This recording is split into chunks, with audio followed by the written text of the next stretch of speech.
級多人嘅深圳北站係假期嘅威力啊！出發去長沙3個幾鐘嘅高鐵，到咗長沙南啦，有啲我都覺得有啲通，實污啦！救命！我哋終於出咗閘啦，超級無敵多人，大部分都係香港人，因為復活節假。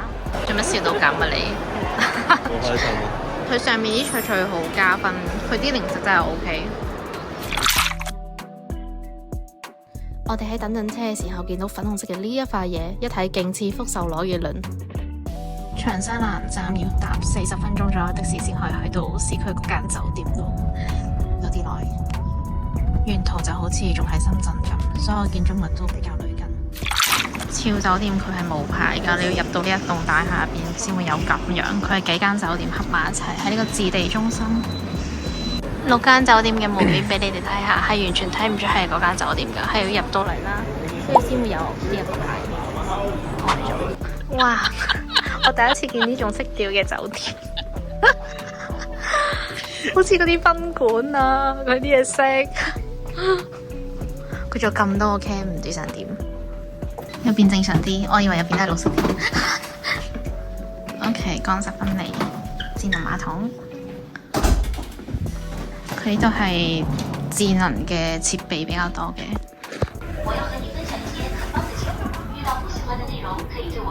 下面都好多餐廳。歪晒。佢個投影。4個鐘嘅時候，我發現佢去水好慢。啱啱冇打開咩？我聽到有聲嘅喎。哦，好啦，錯怪佢。我以為心諗點解去水咁慢。沖咗個涼，感受到佢嘅好同唔好。唔好嘅係佢呢個熱水係會忽冷忽熱㗎。頻率唔算好高，2次。跟住之後同埋佢冇護髮素。但係一樣好好嘅就係佢呢個風力好夠。開俾大家睇下，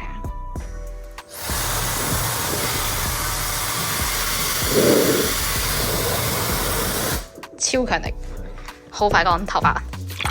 佢話我哋終於嚟到深圳，係咪啊？深圳，我哋嚟到黃興南路步行商業街。佢跟住佢主人行，佢識自己行，跟緊佢主人喺邊。擋住咗。我想講，就算喺呢度，我都聞到好濃嘅臭豆腐味，每一啖空氣都係臭豆腐嘅味道。去呢個步行街仲有好多伴手禮、手信店，買咗好多。佢入邊巷仔有啲 food court， 糖油果子喎，入邊好。我想講呢間店不停喺度試，可以攞住一支牙籤行晒成間店。醬板鴨係出名嘅手信，幾香，真空包裝所以比較乾都正常。因為喺香港街市嘅烤鴨仲好食，所以就冇買到。上網見到話呢間金記糖油果子唔錯，佢嘅口感其實就好似我哋食嘅煎堆咁，但係表面係甜嘅。我就覺得上次成都嘅比較好食啦，又咬口，表面比較脆。呢個呢就有啲腍。呢條街雖然有好多間泰式景點，應該有5、6間，但係間間都係排隊，諗住行入啲可以少啲人排隊，但係都係排隊。大家記得要去買咗飛先再嚟到排隊。我想講嚟呢度真係要試下長沙嘅臭豆腐，好好食，同香港嘅臭豆腐完全兩回事嚟㗎。香港啲嘅臭豆腐都好食，但係佢呢個係超重味啦。跟住佢表面係超級無敵脆，脆到有啲似嗰啲嗰個小老闆嘅嗰個炸嘅海苔紫菜。好好食，跟住而且入邊係腍嘅，外面係好脆好薄，跟住裡面係超腍嘅豆腐，好好食。突然間落雨，我哋就喺附近揾咗一間餐廳食晚飯。好搞笑，佢個米飯係成兜俾我哋。轉頭你可唔可以望下我？多謝你。我覺得牛肉真係有㗎。我上次深圳食嗰個冷河好好食。整體嚟講，我覺得冇咩特別，但係美餐覺得 OK。美團嘅評分係4.6分。呢條見到個柒字就好興奮，笑到。長沙特產之一茶雅街，有臭豆腐，有好多手信可以買，有酒，雞尾酒聽講都唔錯。李生買緊，淡淡嘅酒味3.6%，好似酒釀燕子加咗氣泡咁，我覺得好好飲。行完步行街之後，跟住行到尾咧就有一條咁嘅巷攤位，唔係巷，可能我食飽咗嘅關係，冇話特別吸引。都係呢啲滷汁啊、串燒啊、生蠔啊、有肉夾饃，有皮皮蝦、燒烤，其實就係內地常見嘅一啲步行街食嘅嘢。呢座係紀念詩人杜甫所建嘅杜甫江閣。喺呢個附近好多呢一啲影相嘅店，租咗服裝、整咗妝造之後，就去啱啱嗰度影相。呢條無啦啦要我拗痕啊！去呢條街好多呢啲咁樣嘅設計，乜嘢巷乜嘢巷。今日最後一項活動，桌球。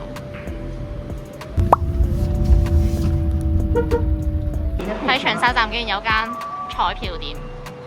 長沙站係有2個部分嘅，所以咧佢嘅人流咧就分開咗，所以而家係有好多空位，大家可以坐，成個環境都會好好多。唔想講佢呢張凳好隱蔽，喺呢個位咧先可以挨後撳落去，係完全好難發現。琴晚落勁大雨，今朝都仲係好大雨，但係而家我覺得唔落雨已經執到啦。喺 WeChat 揾張家界天門山公眾號就會有直播，可以知道當下嘅天氣同埋人流。佢哋高鐵站都幾近，10分鐘都到。呢個酒店有殘月色，我見到天門索道。我哋喺呢間周圍好多嘢食。索道呢，就喺呢一度轉左。呢個口又係呢啲大廈夾埋一齊嗰啲酒店，一出到嚟就見到個牌，個重點喺呢度。左手邊嘅窗，見唔見到啊？啲纜車好開揚啊，成個景。佢係有設計㗎，雖然樓下好似好殘破咁樣。但係入到嚟個設計都整潔嘅。大家住呢間嘅時候咧，可以同佢講想面向索道嘅一間睇下，未有人入住。面向索道嘅呢間咧個景就好好多，但係佢已經 full 咗啦，我想轉都冇得轉。咁樣佢個景格局同琴日嗰間有啲似啲咩嚟㗎？但係就係咯咁樣咯，係有啲舊嘅，介意嘅話就可以自己斟酌下啦。呢邊就新少少，個景咧呢邊咧就係咁樣嘅，就冇啱啱嗰邊咁靚啦，但係都開揚嘅。我哋啱啱發現咗一個問題，就係佢因為係馬路邊，所以有啲噪音，就算閂咗咧都聽到，大家可以聽下。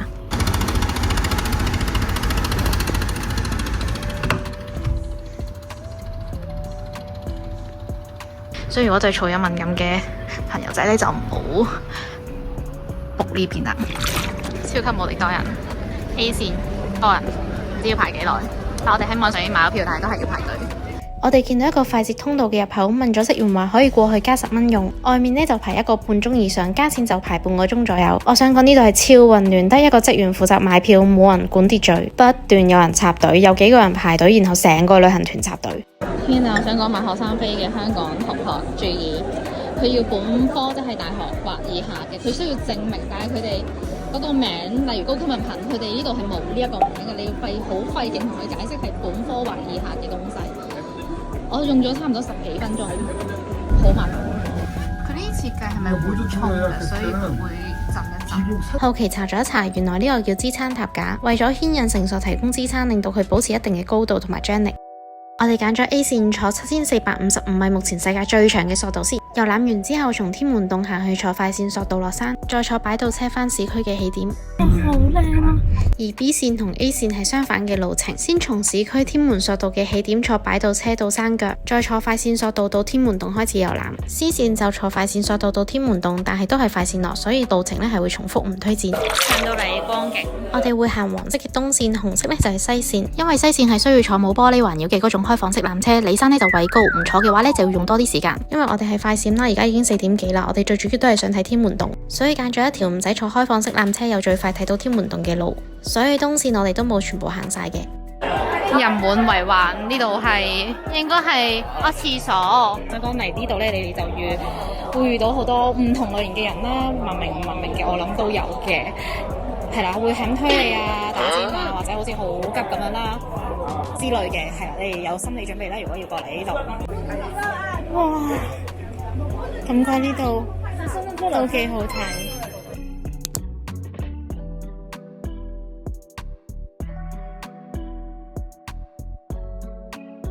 呢有腸仔喎，要唔要條腸？我一日食3條得唔得㗎？係咪啊？咁我要1條。嚿木做嘅石屎又 OK。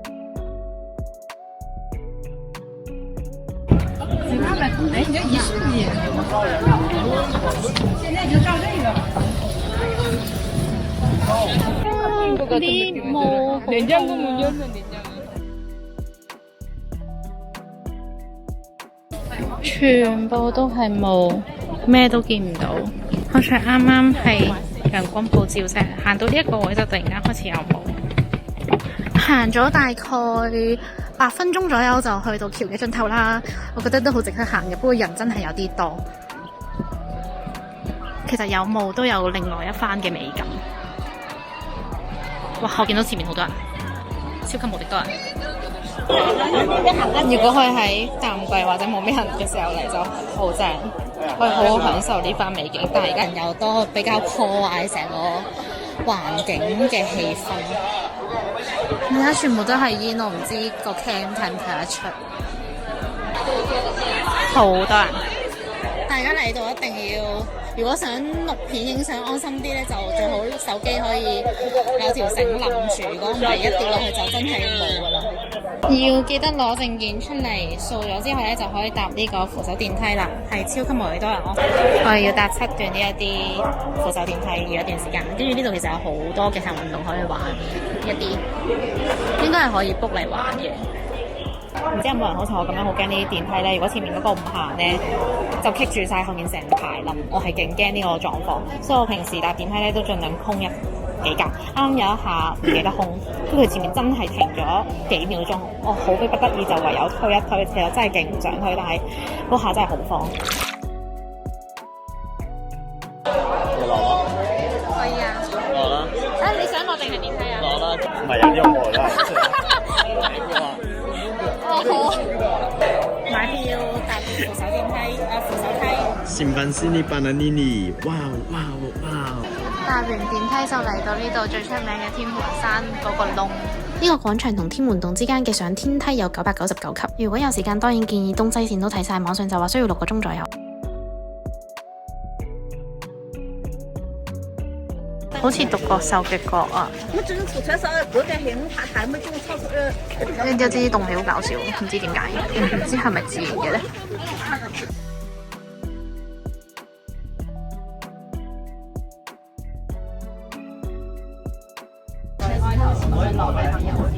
有少少離心力。我哋上嚟嘅時候有啲煙霧瀰漫，好似仙境咁。而家陽光普照，相對就普通咗少少。我哋喺纜車呢一個位落嚟之後，呢度有個村仔咁樣，好搞笑啊！有啲火喺度嗌，好得意啊！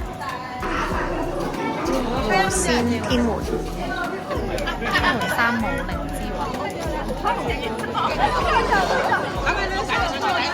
B 線 C 線嘅入口，跟住 B 就喺最高嗰度落返嚟。直返去市區，C 線就淨係呢度上去。我哋本身落嚟諗住咧去72騎樓嗰度食飯同睇啦，但係呢個司機好好人哋咧，同我哋講去市區啦，跟住推薦呢一間佢係本地人嚟嘅，好熱情，試下先。佢哋話佢哋嘅招牌係娃娃魚。三下鍋好似。可以啊，試下三下。佢嘅三下鍋好有趣，佢係成個鍋出嚟嘅，真係三下鍋，真係喎。因為佢送咗呢3樣小食，佢話係當地小食。呢啲小食送飯唔錯，但係有啲保質期比較短。我哋買咗右下角嘅嗰個炸銀魚，然後發現產地原來唔係張家界，但係送咗一隻歌。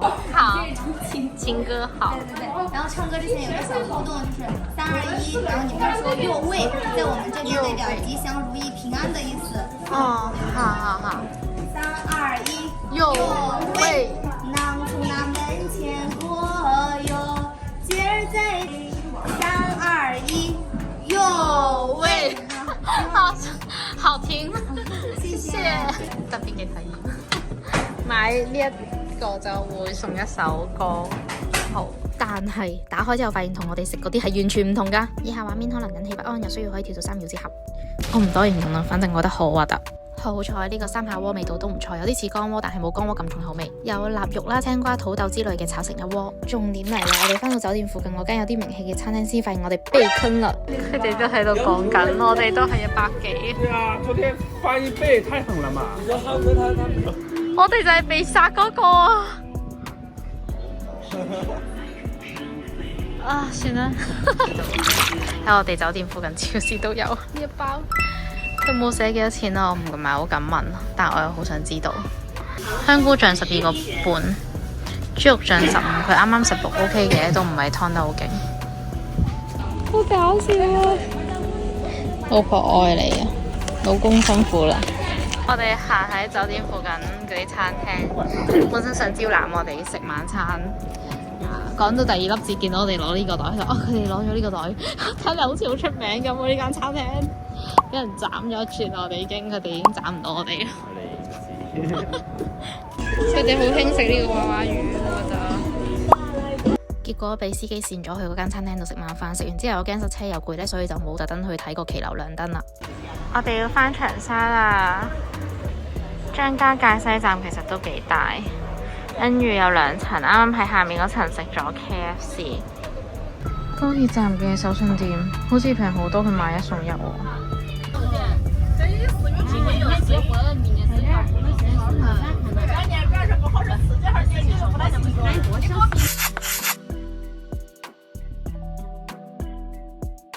仲記得呢日嘅天氣真係又焗又熱，經歷咗3個鐘頭左右嘅火車，終於到達最後一間酒店。附近都幾多商店，人流都好多。我以為佢係成棟嘅喎，佢都係要上樓喎。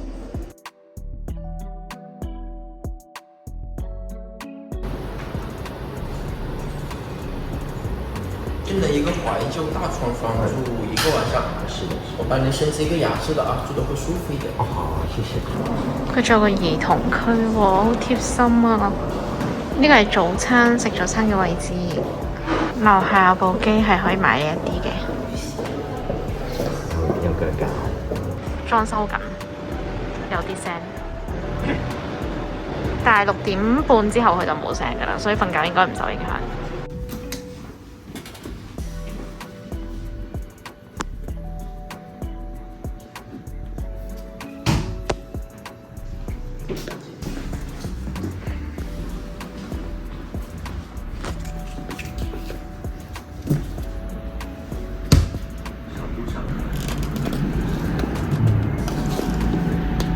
夜晚佢開燈嘅時候都幾好睇。當日呢係在下嘅生日，呢一刻我仲未知去邊度食晚餐。先俾大家睇下 menu 先，相對香港物價嚟講呢係正常嘅，我諗對於長沙嚟講呢係屬於中等偏高少少，但係都唔算貴。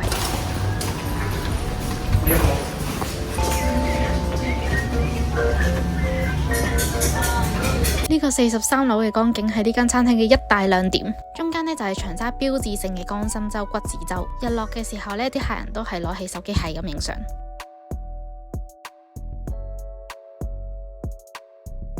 夜晚嘅燈光都非常之有氣氛。我哋呢就嗌咗個美團7席雙人江景套餐520蚊。每個水果都好新鮮啦，士多啤梨呢係甜嘅，每一款菜式都好唔錯，特別係呢個鵝肝3重奏，煎得啱啱好，入口即溶，同酸酸甜甜嘅覆盆子醬非常之襯，啱啱好解膩。外面嘅醬酸酸甜甜，入邊呢係鵝肝蓉，唔知係咪就係電視睇過嘅嗰啲櫻桃鵝肝呢？澳洲 M6 至7和牛都好唔錯，佢嘅肉質好嫩啦，唔會好柴，整體嘅環境同埋食完之後嘅感覺 CP 值極高。重點係咩？重點係非常之適合打卡，推薦。長沙勁塞車。成條街都超級混亂，呢度仲要成條都警路。呢度係太平路街，佢呢度成個城市咧係人同車都係可以行喺行人路嗰度，我覺得好混亂。啱啱好有朋友都嚟長沙玩，就約咗 KTV， 我打電話問有冇生日佈置，第一次見，唱下唱下，老公喺外面攞咗個蛋糕入嚟。哇！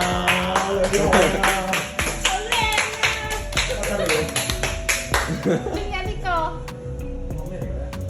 哇！大概咩？高級。哇！教咗皮科。哇！呢個有個呢個大嚟。佢係煎炸得好香，跟住呢個辣過呢一個，呢個都好餸飯，唔知煎定炸，好香口，好食我覺得呢間。今趟最後一杯燦爛月色啦，我諗係。我哋飲咗2杯佢哋嘅酒，都係有氣泡，氣泡令到佢嘅口感非常好，好飲。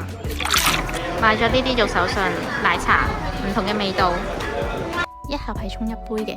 講多句真係好熱啊，長沙！佢啲冷氣開咗好似冇開咁樣，超級無敵熱，又熱又焗。原來係整緊冷氣，但係佢嘅商場同埋餐廳全部嗰啲冷氣好似冇冷氣咁樣。呢個城市真係好熱、好焗、好亂。拜拜！鍾意呢條片，希望 like 同 subscribe 我啦〜